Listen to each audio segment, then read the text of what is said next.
அன்பு தமிழ் நெஞ்சங்களுக்கு ஆஸ்ட்ரோ தமிழ் ராஜாவின் அன்பான வணக்கங்கள்.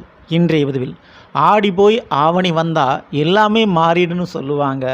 உண்மையிலேயே ஆவணி மாதத்தில் நிறைய விஷயங்கள் மாறப்போகுது உத்திரட்டாதி நட்சத்திரத்தில் பிறந்தவர்களுக்கு. இன்றைய பதிவில் ஆவணி மாதத்தினுடைய முழுமையான பலங்களை தான் நம்ம பார்க்க போகிறோம். பதிவை ஃபுல்லாக பாருங்கள். மேலும் நம்ம சேனலில் ஏன்னா சனி வக்ர பலங்கள் மற்றும் குரு பயிற்சி பலங்கள்லாம் பதிவிட்டாச்சு. பார்க்கலன்னா சேனலில் போய் பாருங்கள்.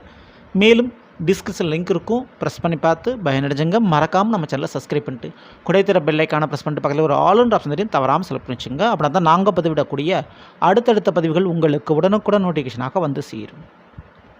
மீனராசி உத்திரட்டாதி நட்சத்திரத்தில் பிறந்த நண்பர்களை, ஆவணி மாதம், அதாவது ஆகஸ்ட் மாதம் 18ஆம் தேதி, ஆடி முடிந்து ஆவணி 1ஆம் தேதி பிறக்கிறது, குறிப்பிட்டு செவ்வாய்க்கிழமை அன்று. சரிங்களா? இந்த ஆவணி மாதத்தில் மிக முக்கியமாக கவனிக்க வேண்டியது உங்களுடைய நட்சத்திராதிபதி, அதாவது மீனராசி உத்திரட்டாதி நட்சத்திரத்தில் அமர்ந்திருக்கக்கூடிய உங்கள் நட்சத்திராதி சனிவான் வக்ர நிலையில் இருக்கிறார். அதனால் 7.5 சனி, ஜென்ம சனியினுடைய தாக்கம், பிரச்சனைகள் கொஞ்சம் குறைந்த மாதமாக இந்த ஆவணி மாதம் உங்களுக்கு இருக்க போகுது. 7ஆம் வீடான கன்னியில் சுக்கிரன் நீசமடைந்து இருக்கிறார்.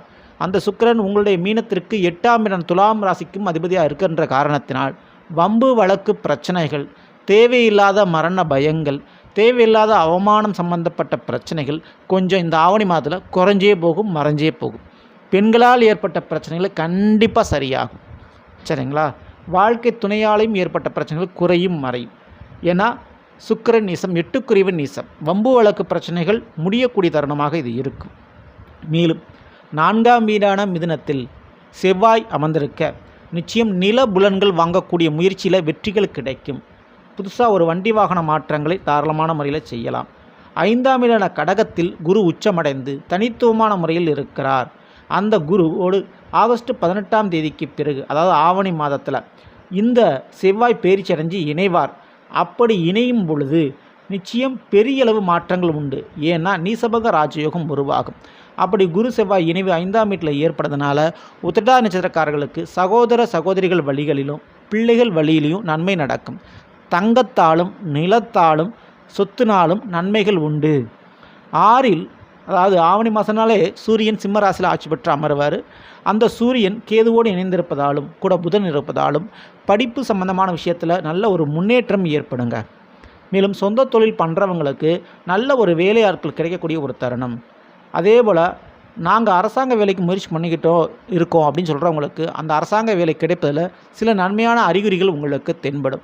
புதிய பழக்க வழக்கங்கள் வேலை பார்க்குற இடத்துல ஏற்படக்கூடிய வாய்ப்பு உண்டு. ஆனால் உடல் வெப்பத்தால் தோல் அலர்ஜி, சின்ன சின்ன ஸ்கின் ப்ராப்ளங்கள் ஏற்படக்கூடிய வாய்ப்புகள் இருக்குது. எதிர்பார்த்த மாதிரி படிப்புக்கு தேவையான பணம், தொழிலுக்கு தேவையான கடனுதவி கண்டிப்பாக கிடைக்குங்க இந்த ஆவணி மாதத்தில். 12இல் கும்பத்தில் இருக்கக்கூடிய ராகு தன்னுடைய சதய நட்சத்திரத்தை விட்டு அவிட்ட நட்சத்திரத்துக்கு இடம் மாறியிருக்கார். அப்போது நிச்சயமாக உத்திரட்டாதி நட்சத்திரக்காரர்களுக்கு சொந்தமாக வீடு அல்லது இருக்கின்ற வீட்டை மாற்றுவது, வேலை மாற்றம், வெகு தொலைவில் வேலை அமைவது போன்ற விஷயங்கள் இந்த ஆவணி மாதத்தில் கிடைக்கும். அதுக்கு மிக முக்கிய காரணம், நீங்கள் நல்லா வேலை பார்த்த அப்படின்ற ஒரு காரணத்தினால், உங்களுடைய திறமையினால், உங்களுடைய உழைப்பினால் வேறு ஒரு இடத்திற்கு இடம் மாறுவீர்கள். ப்ரமோஷனோடு இது கிடைக்கும். சரிங்களா? ஒட்டுமொத்தமாக இந்த ஆவணி மாதத்தில் கவனிக்க வேண்டிய ஒரு விஷயம் அப்படின்னா, காதல் விவகாரம், திருமண வாழ்க்கையில் அவசரப்பட்டு முடிவுகளை எடுக்க வேண்டாம். மேலும் உங்களுடைய வேலை பார்க்கக்கூடிய விஷயத்தில் நல்ல பழக்க வழக்கங்களை ஏற்படுத்திக்குங்க. மற்றவர்களுக்கு மறைமுகமான வழிகளில் உதவிகள் செய்யாதீங்க, நேரடி உதவிகள் செய்யுங்க. மறைமுகமாக உதவிகள் செஞ்சீங்கன்னா அதில் பல பிரச்சனைகள் உங்களுக்கு வரும்.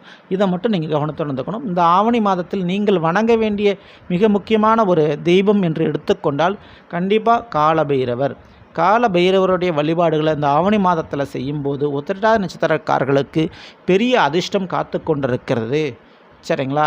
நீங்கள் உங்கள் வாழ்க்கையில் அனுபவித்து கொண்டிருக்கக்கூடிய வம்பு வழக்கு, அடிதடி, தேவையில்லாத கட்ட பஞ்சாயத்து போன்ற பிரச்சனைகளுக்கு முடிவுகள் கிடைக்கும். அப்படிப்பட்ட அந்த காலபைரவரை தவறாமல் வழிபாடு பண்ணிக்கோங்க. இந்த பற்றி பிடிச்சிருந்தால் லைக் பண்ணுங்கள், மற்றொன்று ஷேர் பண்ணுங்கள். மறக்காமல் நம்ம சேனலை சப்ஸ்கிரைப் பண்ணி வச்சுக்கோங்க. அடுத்த சந்திப்போம். நன்றி, வணக்கம். அன்பு தமிழ் நெஞ்சங்களுக்கு ஆஸ்ட்ரோ தமிழ் ராஜாவின் அன்பான வணக்கங்கள்.